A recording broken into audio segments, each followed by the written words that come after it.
부산으로 떠나는 두 번째 여행. 이번에는 어떤 이야기가 기다리고 있을까요? 안녕하세요. 반갑습니다. 오늘은 좀 가을룩이에요, 패션이.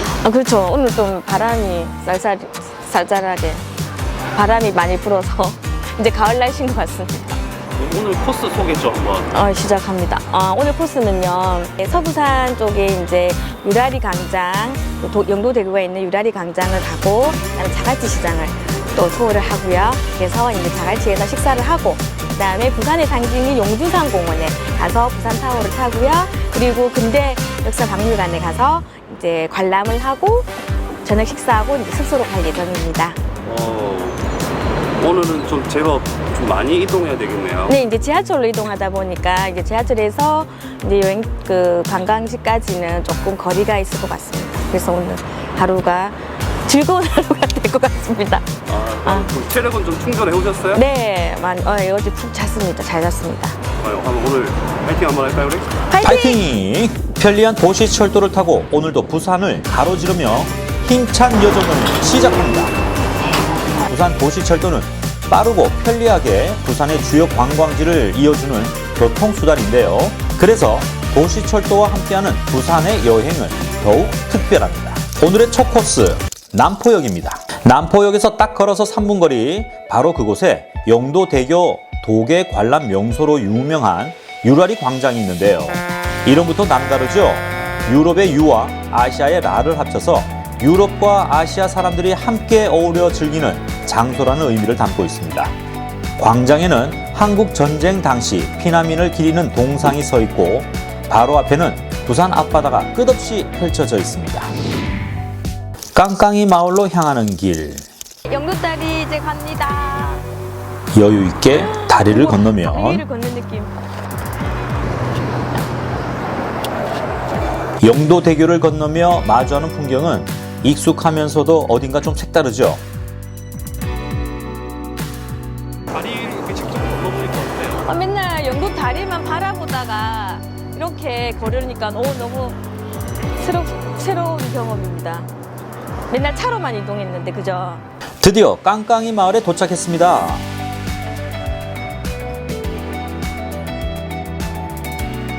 긴 향해를 마치고 돌아온 선박에서 조개류와 녹을 쇠망치로 제거할 때 울리는 특유의 경쾌한 리듬, 깡깡하는 소리 덕분에 깡깡이 마을이라 이름이 붙여졌는데요. 우리나라 근대 조선 산업의 발상지 이곳 깡깡이 마을을 가다 보면 조선업계의 치열했던 삶의 흔적들과 마주하게 됩니다. 화려한 볼거리는 없어도 소박한 매력과 따뜻한 정취가 가득한 이곳, 골목골목을 거닐며 묵직한 역사의 숨결을 함께 느껴보는 것도 괜찮을 것 같습니다. 이번에는 자갈치 시장으로 이동합니다. 점심시간이 가까워 서둘러 자갈치 시장으로 자리를 옮겼는데요. 오메 해산물이요. 부산에 오면 싱싱한 해산물을 빼놓을 수 없겠죠. 특히 자갈치 시장은 바다에서 갓 잡아 올린 싱싱한 해산물과 화로를 맛볼 수 있는데요.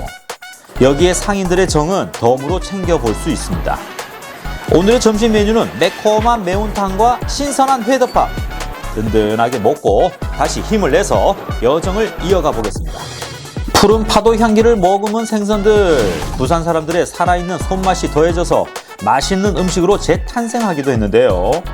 단순한 시장을 넘어 바다와 삶이 만나는 특별한 공간으로 자갈치 시장은 부산 시민들의 많은 사랑을 받고 있는 여행지이기도 합니다. 부산의 맛과 자갈치 아줌매들의 활력을 느끼고 싶다면 자갈치 시장 놓치지 마이소. 자갈치 시장 건너편에는 부산국제영화제가 열리기도 했던 남포동이 자리하고 있는데요. 번화가인 남포동에서 3분이면 올라갈 수 있는 거리, 그 거리에 용두산 공원이 있습니다. 이곳은 부산을 대표하는 쉼터로서 120m의 부산 타워가 있는 것이 특징인데요. 숲길을 걷고 있는 듯한 차분한 분위기와 부산의 멋스러운 풍경을 감상할 수 있는 특별한 여행지입니다. 여기에 아주 반가운 분이 계시는데요. 협회에서 실시한 무장애 관광 전문 가이드 양성교육 수료생 김영희 씨입니다. 용두산 공원을 제대로 느끼고 싶다면 문화관광 해설사 분의 안내를 받는 것도 좋겠죠. 용두산 공원의 숨겨진 이야기와 곳곳의 볼거리들을 자세히 들을 수 있습니다.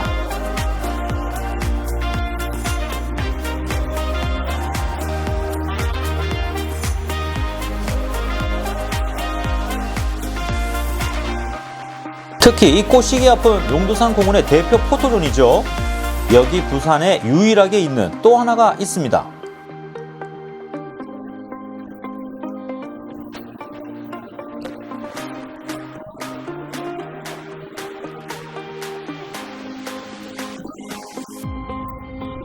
와우, 12억.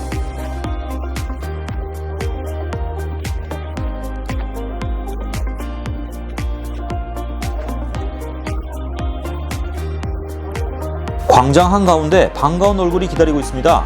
바로 이수신 장군입니다. 나라를 지키기 위해 헌신했던 이수신 장군의 넋을 기리기 위해 동상이 세워진 건데요.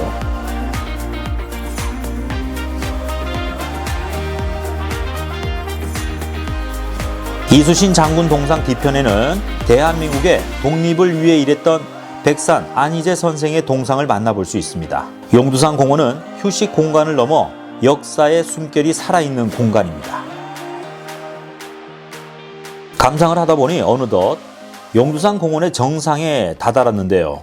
여기에는 용두산 공원의 필수 코스라고 할 수 있는 부산 타워, 일명 다이아몬드 타워가 자리하고 있습니다. 지난 2021년 새롭게 재단장한 부산 타워에는 이색적인 공간과 즐길 거리가 늘어났는데요. 8가지의 미션을 완성하면 기념품 샵에서 작은 선물도 받을 수 있습니다. 자, 드디어 5층에 자리한 전망대에 도착했습니다. 부산의 풍경이 파노라마처럼 펼쳐져 있죠. 오늘 방문했었던 자갈치 시장이 보이고 저 멀리 남항대교와 부산의 원도심을 감상할 수 있습니다.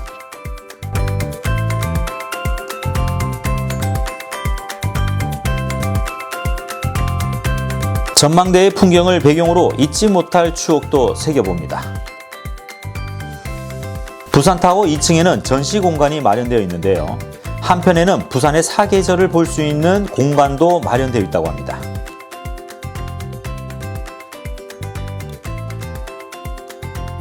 부산타워 구경을 모두 끝냈다면 이제는 기념품을 챙겨야 하는데요. 매표소 키오스크 기계에 가서 교환권을 바꾼 뒤 선물샵으로 이동하시면 됩니다.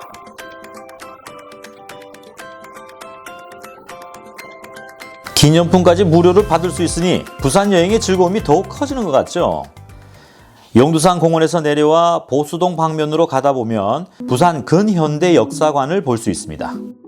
부산광역시 지정기념물 제49호인 부산 근현대 역사관은 한국 1세대 건축물인 옛 한국은행 부산본부 건물과 일제강점기 시기 옛 동양척식주식회사 부산 지점으로 사용됐던 건물을 이용하고 있는데요. 본관에서는 2개의 상설 전시실과 1개의 기획 전시실, 그리고 어린이 복합 문화 공간으로 이루어져 있습니다. 대한민국의 아픈 역사를 알릴 수 있는 교육 공간으로서 부산 근현대사의 역사를 중심으로 다양한 전시를 이어가고 있습니다. 제1전시실에서는 1987년 개항부터 1945년 광복까지 우리가 기억해야 할 역사들이 전시되어 있는데요. 이 시기를 이끌었던 부산 사람들의 이야기가 남겨져 있습니다. 근대 도시 부산을 알아봤다면 이번에는 현대 도시의 부산을 알아볼 차례인데요. 제2상설 전시실에서는 광복 이후 부산의 산업화와 민주화에 대한 역사의 흔적을 확인할 수 있습니다. 한국 전쟁이 일어났을 때 전쟁에서 전략적으로 중요한 위치였고 덕분에 경제의 중심지로 성장할 수 있었습니다. 이곳은 본관 지하 1층입니다. 과거 한국은행의 금고실로 사용됐던 공간이 금고미술관으로 바뀌었는데요. 지금은 2024 부산 비엔날레의 전시 공간으로 활용되고 있습니다.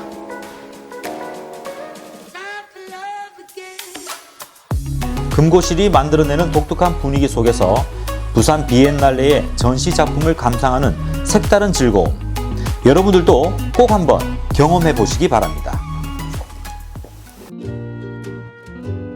이번에는 본관 옆에 자리한 별관으로 한번 가볼까요? 여기는 외세 침략의 상징인 공간이기도 한데요. 아픈 역사를 기억하기 위해 근현대 역사관으로 운영되다가 2023년부터는 복합 문화공간으로 재탄생했습니다. 도서관으로 운영되고 있어서 책이 참 많죠. 부산과 관련된 책과 자료들을 볼 수 있는 공간이자 다양한 공연과 체험 프로그램이 진행되고 있습니다.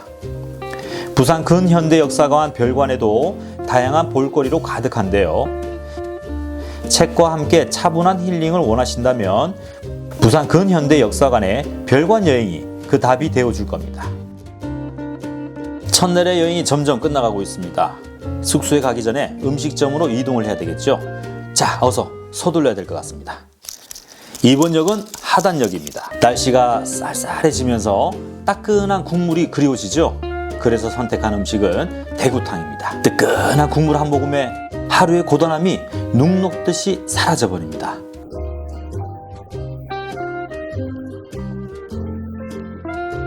늦은 오후가 돼서야 숙소에 도착을 했는데요. 집을 떠난다는 건 익숙한 환경에서 벗어나 낯선 세계로의 첫 발을 내딛는 일입니다. 새로운 환경에 적응하며 스스로를 더 단단하게 만들어가는 과정일 겁니다. 여행은 그렇게 우리를 성장하게 하고 새로운 경험을 선물해 주는데요. 어서 빨리 내일을 위해서 휴식을 취하고 에너지를 충전해야 될 것 같습니다. 그럼 내일 만나요. 숙소에 오면 기다려지는 조식 시간입니다. 하루를 활기차게 시작할 힘을 음식으로 보충해 봅니다. 다 먹었으면 슬슬 출발해 볼까요?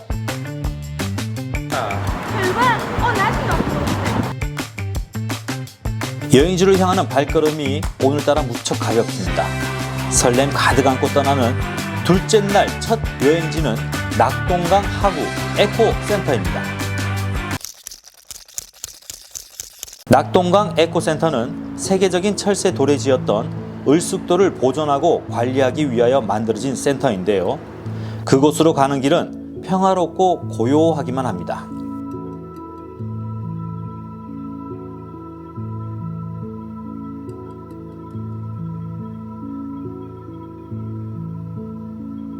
에코센터가 들어서 있는 을숙도 철새공원의 면적은 약 1.91제곱킬로미터로 어디서부터 어디까지가 공원인지 알 수 없을 만큼 넓은데요. 그래도 산책길이 잘 만들어져 있어서 이동하는 데는 큰 불편함이 없습니다. 도심을 벗어나 자연의 품으로 들어가는 여행은 언제나 마음을 설레게 합니다. 자연을 가까이에서 느끼고 싶은 사람들에게 이만한 여행지가 또 있을까요? 어느덧 낙동강 하구 에코센터에 도착을 했습니다. 2007년 개관한 센터는 개관 15년 만에 리모델링을 해서 다시 문을 열었습니다. 총 4개의 구역으로 구성된 2층 전시실을 새롭게 단장하면서 보다 생생한 낙동강 하구의 모습을 감상할 수 있게 됐는데요. 낙동강 하구 다시 꿈꾼다 라는 주제로 꾸며진 에코센터의 제1존에서는 낙동강의 발원지부터 하구와 연안 사주가 어떻게 생겨났는지의 과정을 전시하고 있는데요. 잘 정리가 돼 있어서 흥미롭게 볼 수 있답니다. 에코센터 2존에서는 낙동강 하구에서 만날 수 있는 다양한 생물들을 전시해 놨는데요.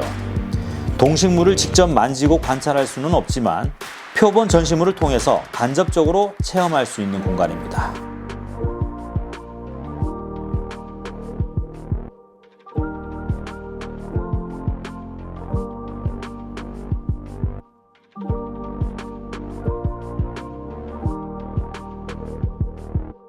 이번에는 낙동강 하구에서 만날 수 있는 철새도 직접 볼 수 있는데요. 실제 살아있지는 않지만 145종 정도의 조류를 박제해 전시하고 있습니다. 에코센터 3존에 오면 이렇게 다양한 새와 재밌는 새 이야기가 기다리고 있습니다.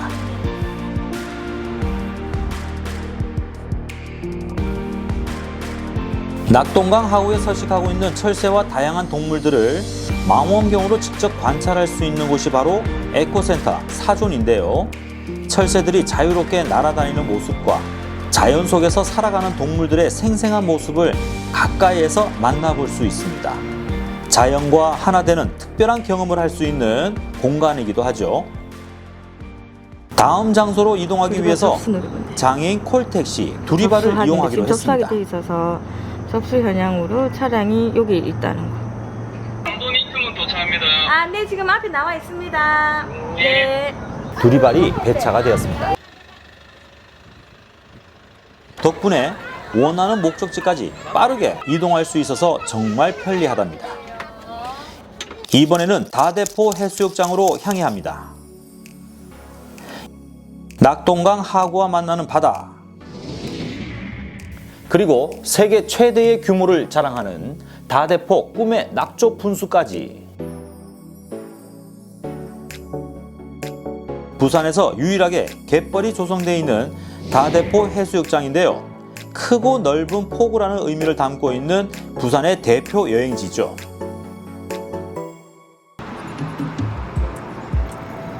다대포 해수욕장에는 장애인을 위한 산책로가 잘 조성되어 누구나 편안하게 이용할 수 있습니다. 휠체어를 사용하는 사람들도 해변의 아름다운 풍경을 가까이에서 느낄 수 있도록 세심하게 배려한 건데요. 넓고 평탄한 길 덕분에 이동이 편리하고 주변의 자연 경관을 마음껏 즐길 수 있답니다.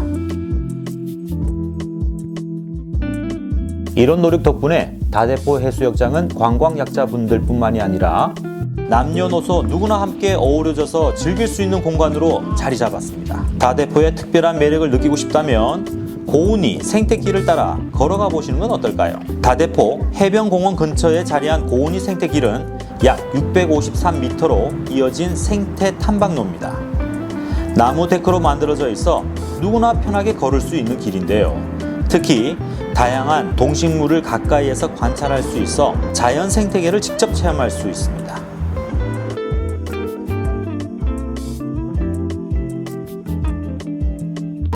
조금만 없어. 근데 물이 너무 탁하잖아, 지금. 이런 건 없애면 될 거야. 날이 더워서. 나이 비가 안 와서. 다행이다. 여행하는데 정말 좋은 날씨입니다. 여행하기 딱 좋은 날씨네. 여행하기 좋은 날 어떤 음식을 먹는지 중요하겠죠. 자, 시원한 오이 미역 냉국 그리고 여행으로 지친 몸을 위해 영양 만점 낙지볶음을 준비했습니다. 매콤한 맛으로 입맛도 살리고 기운을 채우는 이 한 끼, 여행의 에너지를 든든하게 채워나갑니다. 낙지가 꿀팁이래요. 너무 맛있어요. 이번 여행의 마지막 여행지 아미산 전망대로 한번 가볼까요? 여기 수많은 철새들이 모여드는 낙동강 하류, 강과 바다가 만나 만들어낸 이 환상적인 풍경을 감상할 수 있는 곳이 바로 아미산 전망대입니다. 특히 새벽에는 고요하게 떠오르는 일출, 저녁에는 황홀한 일몰까지 시간에 따라 변하는 자연의 매력을 제대로 느낄 수 있는 핫플레이스인데요. 전망대에서 바라보는 것만으로도 힐링이 되면서 마치 한 폭의 그림을 감상하는 것 같습니다. 그래도 뭔가 좀 아쉽다면 아미산 전망대 건물 안으로 들어가 보는 것도 괜찮을 것 같은데요. 건물 출입구까지 턱이 없어서 휠체어도 쉽게 이동이 가능합니다. 바깥 전망만큼이나 건물 내부는 볼거리가 가득한데요. 경사로 따라 2층으로 올라가면 낙동강 하구에 대한 궁금증을 풀어주는 다양한 전시물과 조형물들이 전시되어 있습니다. 이곳에서 재미와 배움을 동시에 느낄 수 있다면 더 특별하지 않을까요? 여기가 신당, 부산 신당.